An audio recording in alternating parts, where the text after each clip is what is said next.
மத்தேயு 23 அதிகாரம். பின்பு இயேசு ஜனங்களையும் தம்முடைய சீஷர்களையும் நோக்கி, வேதபாரகரும் பரிசேயரும் மோசேயினுடைய ஆசனத்தில் உட்கார்ந்திருக்கிறார்கள். ஆகையால் நீங்கள் கைக்கொள்ளும்படி அவர்கள் உங்களுக்கு சொல்லுகிற யாவையும் கைக்கொண்டு செய்யுங்கள். அவர்கள் செய்கையின்படியோ செய்யாதிருங்கள். ஏனெனில் அவர்கள் சொல்லுகிறார்கள், சொல்லியும் செய்யாதிருக்கிறார்கள். சுமப்பதற்கரிய பாரமான சுமைகளை கட்டி மனுஷர் தோள்களின் மேல் சுமத்துகிறார்கள். தாங்களோ ஒரு விரலினாலும் அவைகளை தொடமாட்டார்கள். தங்கள் கிரியைகளை எல்லாம் மனுஷர் காண வேண்டும் என்று செய்கிறார்கள். தங்கள் காப்பு நாடாக்களை அகலமாக்கி தங்கள் வஸ்திரங்களின் தொங்கலை பெரிதாக்கி விருந்துகளில் முதன்மையான இடங்களையும் ஜெப ஆலயங்களில் முதன்மையான ஆசனங்களையும் சந்தை வெளிகளில் வந்தனங்களையும் மனுஷரால் ரபி ரபி என்று அழைக்கப்படுவதையும் விரும்புகிறார்கள். நீங்களோ ரபி என்று அழைக்கப்படாதிருங்கள். கிறிஸ்து ஒருவரே உங்களுக்கு போதகராய் இருக்கிறார். நீங்கள் எல்லாரும் சகோதரராய் இருக்கிறீர்கள். பூமியிலே ஒருவனையும் உங்கள் பிதா என்று சொல்லாதிருங்கள். பரலோகத்தில் இருக்கிற ஒருவரே உங்களுக்கு பிதாவாயிருக்கிறார். நீங்கள் குருக்கள் என்றும் அழைக்கப்படாதிருங்கள். கிறிஸ்து ஒருவரே உங்களுக்கு குருவாயிருக்கிறார். உங்களில் பெரியவனாய் இருக்கிறவன் உங்களுக்கு ஊழியக்காரனாய் இருக்க கடவன். தன்னை உயர்த்துகிறவன் தாழ்த்தப்படுவான், தன்னை தாழ்த்துகிறவன் உயர்த்தப்படுவான். மாயக்காரராகிய வேதபாரகரே பரிசேயரே உங்களுக்கு ஐயோ! மனுஷர் பிரவேசியாதபடி பரலோக ராஜ்யத்தை பூட்டி போடுகிறீர்கள். நீங்கள் அதில் பிரவேசிக்கிறதும் இல்லை, பிரவேசிக்க போகிறவர்களை பிரவேசிக்க விடுகிறதும் இல்லை.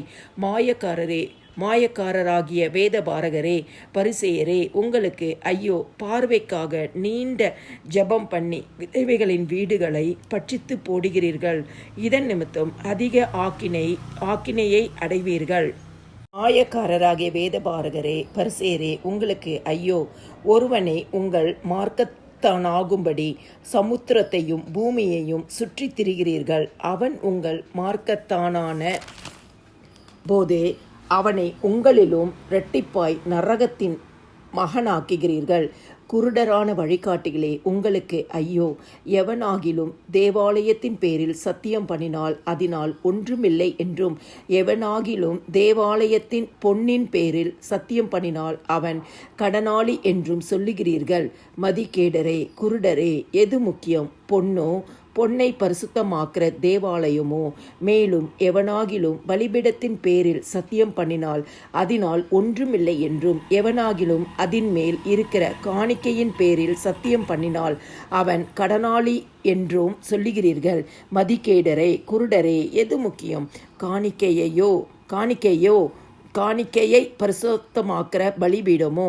ஆகையால் பலிபீடத்தின் பேரில் சத்தியம் பண்ணுகிறவன் அதன் பேரிலும் அதன் மேலுள்ள எல்லாவற்றின் பேரிலும் சத்தியம் பண்ணுகிறான். தேவாலயத்தின் பேரில் சத்தியம் பண்ணுகிறவன் அதன் பேரிலும் அதில் வாசமாய் இருக்கிறவர் பேரிலும் சத்தியம் பண்ணுகிறான். வானத்தின் பேரில் சத்தியம் பண்ணுகிறவன் தேவனுடைய சிங்காசனத்தின் பேரிலும் அதில் வீற்றி இருக்கிறவர் பேரிலும் சத்தியம் பண்ணுகிறான். மாயக்காரராகிய வேதபாரகரே பரிசேயரே உங்களுக்கு ஐயோ!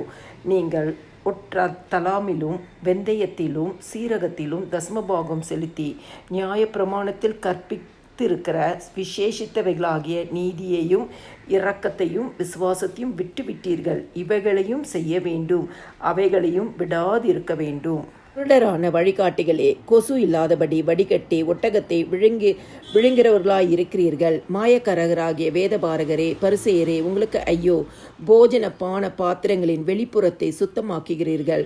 உட்புறத்திலோ அவைகள் கொள்ளையினாலும் அநீதத்தினாலும் நிறைந்திருக்கிறது. குருடரான பரிசேயனே, போஜன பான பாத்திரங்களின் வெளிப்புறம் சுத்தமாகும்படி அவைகளின் உட்புறத்தை முதலாவது சுத்தமாக்கு. மாயக்காரராகிய வேதபாரகரே பரிசேயரே உங்களுக்கு ஐயோ! வெள்ளையடிக்கப்பட்ட கல்லறைகளுக்கு ஒப்பாயிருக்கிறீர்கள்.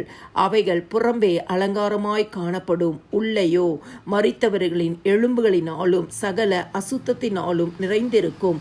அப்படியே நீங்களும் மனுஷருக்கு நீதிமான்கள் என்று புறம்பே காணப்படுகிறீர்கள்.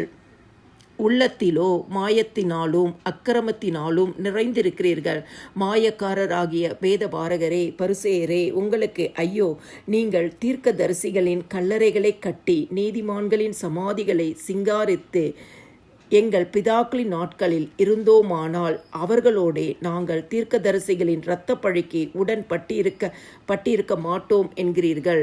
ஆகையால் தீர்க்கதரிசிகளை கொலை செய்தவர்களுக்கு புத்திரராய் இருக்கிறீர்கள் என்று உங்களை குறித்து நீங்களே சாட்சிகளாய் இருக்கிறீர்கள். நீங்களும் உங்கள் பிதாக்களின் அக்கிரம அளவை நிரப்புங்கள்.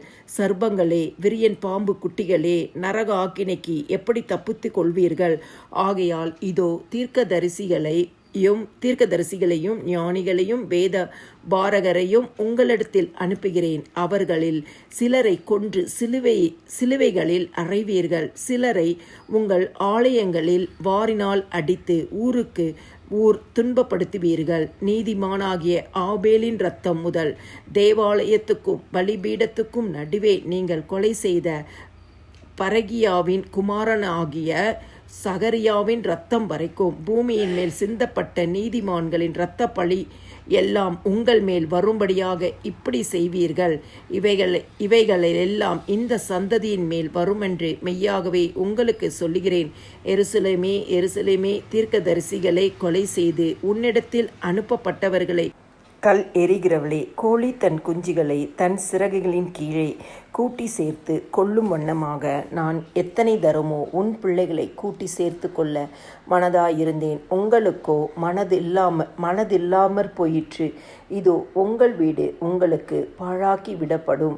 கர்த்தருடைய நாமத்தினாலே வருகிறவர் ஸ்தோத்திரிக்கப்பட்டவர் என்று நீங்கள் சொல்லும் அளவும் இது முதல் என்னை காணாதிருப்பீர்கள் என்று உங்களுக்கு சொல்லுகிறேன் என்றார்.